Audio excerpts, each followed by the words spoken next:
Hi everyone, hoping that you all are doing fine. So we are continuing our CMA Foundation Economics.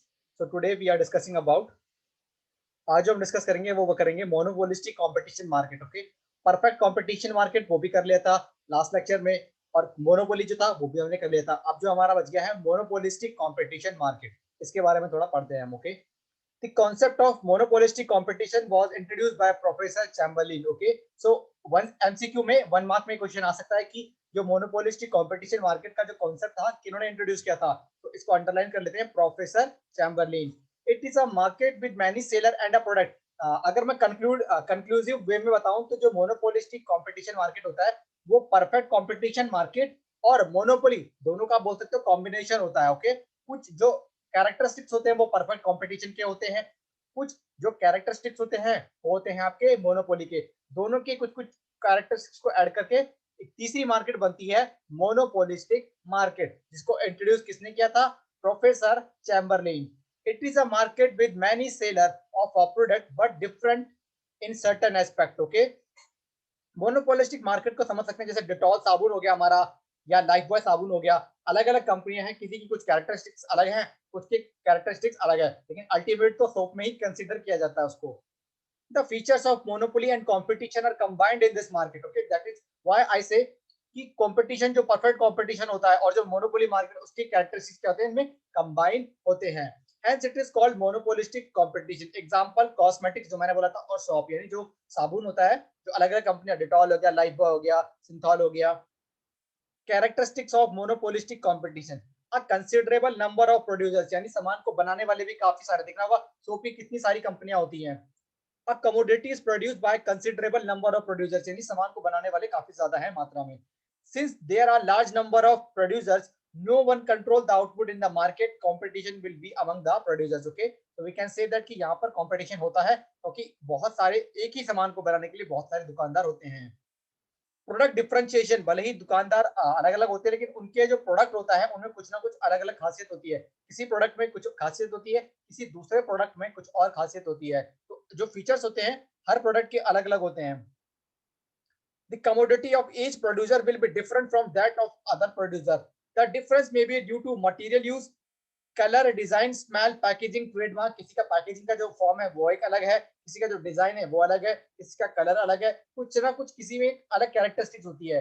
Okay, because of this each product will have specific identification in the market, इसी कारण से उनकी market में एक अलग पहचान है अपनी। Entry and exit. ओके, कोई भी फर्म कभी भी एंट्री कर सकती है, यानी अपनी नई शॉप खोल सकती है, और अगर उसको लगता है कि उसको ज्यादा नुकसान हो रहा है तो वो एग्जिट ले सकती है। एंट्री एंड एग्जिट सिंपल सा है कि कभी भी कोई भी मार्केट में नई एंट्री ले सकता है और एग्जिट भी ले सकता है। अगर आपको लगता है कि आपको मुनाफा हो रहा है तो एंट्री ले लो, नहीं अगर आपको लगता है कि फर्म को नुकसान हो रहा है तो आप फर्म को बंद करके छोड़ भी सकते हो। ओके, सेलिंग कॉस्ट, आपने देखा होगा कि जितनी शॉपिंग कंपनियां होगी, चाहे डिटॉल हो गया, लाइबो हो गया, सिंथाल हो गया, आप टीवी में देखा होगा आपने कितना एडवर्टीजमेंट यानी ऐड करते हैं। ये ज्यादा से ज्यादा लोगों को अट्रैक्ट करने के लिए, ज्यादा से ज्यादा अपने सामान को बेचने के लिए ये एडवर्टीजमेंट करते हैं, जिस वजह से इनको एडवर्टीजमेंट और सेलिंग कॉस्ट ज्यादा आती है। That is why characteristics fourth है अपना सेलिंग कॉस्ट।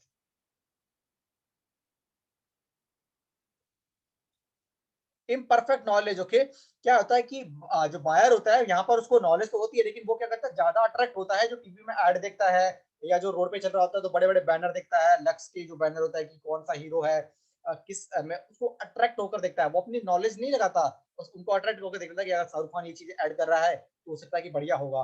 तो इम्परफेक्ट नॉलेज का इस्तेमाल करता है यहाँ पर वो।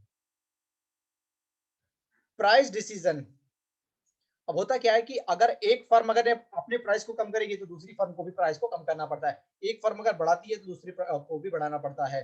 फॉर एग्जांपल अगर हम एग्जांपल के लिए ले ले कि जो हमारा जियो, एयरटेल, वोडाफोन हो गया, आपने देखा कि जियो ने अपने सस्ते किए प्राइस तो एयरटेल और वोडाफोन को भी मजबूरी में करने पड़े। Each firm produce a commodity with small differences, यानी हर एक कमोडिटी के अपने प्रोडक्ट में कुछ अलग सा कुछ खासियत होती है। It is due to this reason that a firm will decide the price of its product. The demand curve for a firm will be downward sloping and more elastic. Downward sloping इस तरीके से downward sloping. Okay, अब हम पढ़ते हैं ड्यूपोली market, where there are two seller or two producer or two firm, it is said to be duopoly market. It is also one of the form of oligopoly market. duopoly में सामान को बेचने वाले, सामान को बनाने वाले दो ही हैं। ओके, अब हम पढ़ते हैं oligopoly market. The word oligopoly is derived from two Greek word oligo and polyen. Oligo means a few यानी कुछ, और polyen का मतलब सेलर. अगर किसी भी मार्केट में कुछ सेलर होते हैं तो उसको हम बोलते हैं oligopoly. Where there are a few firms or few producer or few seller, it is said to be oligopoly market. Automobile industry, gas industry देखा होगा आपने, क्या नाम है, जैसे कि इंडियन गैस हो गया, हिंदुस्तान हो गया, एचपी हो गया, तो कुछ लिमिटेड है. ऑटोमोबाइल इंडस्ट्री में मारुति हो गया, हुंडई हो गया, लिमिटेड है, 4-5. अब हम पढ़ते हैं इसकी कैरेक्टरिस्टिक्स पढ़ते हैं अब हम.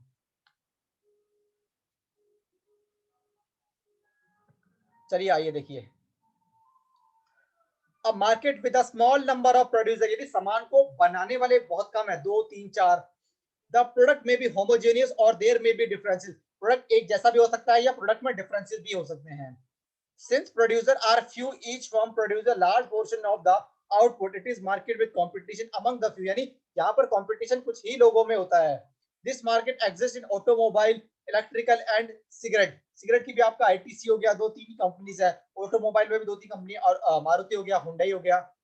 लेस नंबर ऑफ फर्म, यानी फर्म जो है ना, काम करने वाली जो फर्म है, जो सेलर है, वो बहुत कम है यहाँ पर.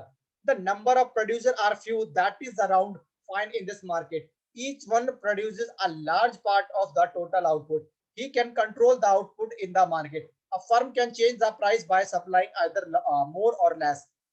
प्राइस को कम या करना, 2-3 ही सामान को बेचने वाले ऑटोमेटिक प्राइस को कम या ज्यादा अपने आप ही ऑटोमेटिक कर सकते हैं. Interdependence in the oligopoly market, the decision of every producer affect other producer. This is due to less number of producer in the market. A change in the decision of the producer makes other producer to change their decision. Okay, come he seller हैं, अगर एक कोई change करता है तो दूसरे को भी ऑटोमेटिक चेंज करना पड़ता है. ओके, अगर एक ने प्राइस को कम किया, अगर मारुति अपने प्राइस को कम कर रही है तो दूसरे को भी करना पड़ेगा. अभी आप रिसेंट में घटना देख रहे होंगे कि जो ऑटोमोबाइल इंडस्ट्री, अभी मारुति ने भी अपने कुछ कंपनियों के कुछ प्राइस बढ़ाया है, तो बाकी की जो कंपनियां हैं उन्होंने भी क्या किया, अपने प्राइस को क्या किया है, उन्होंने भी बढ़ाया है.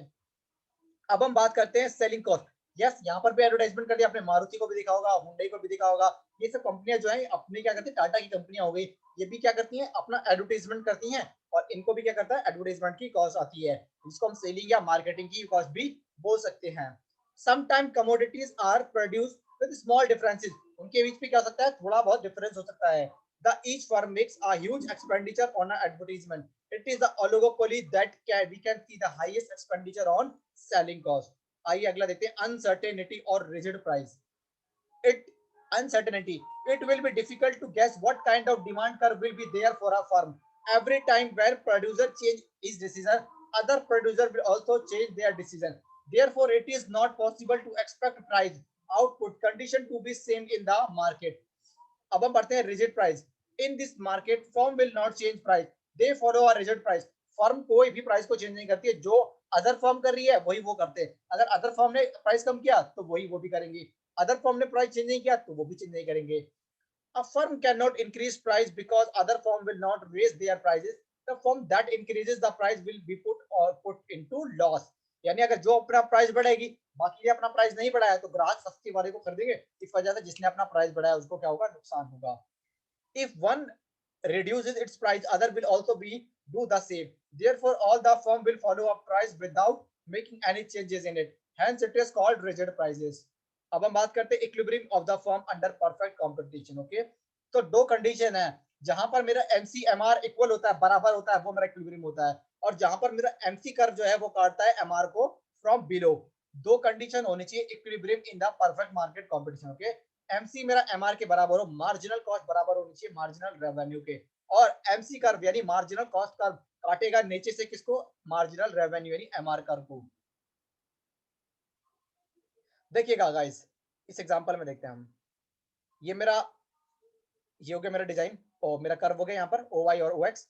कॉस्ट रेवेन्यू को हमने यहाँ पर दिखाया, आउटपुट को हमने यहाँ दिखाया. ओके, ये मेरा एमआर हो गया, मार्जिनल रेवेन्यू.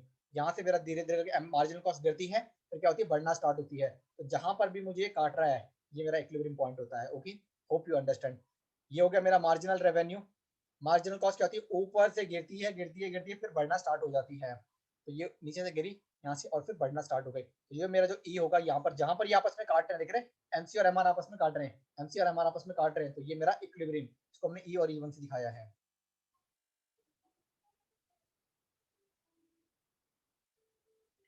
चलिए गाइस एक बार और देखते हैं.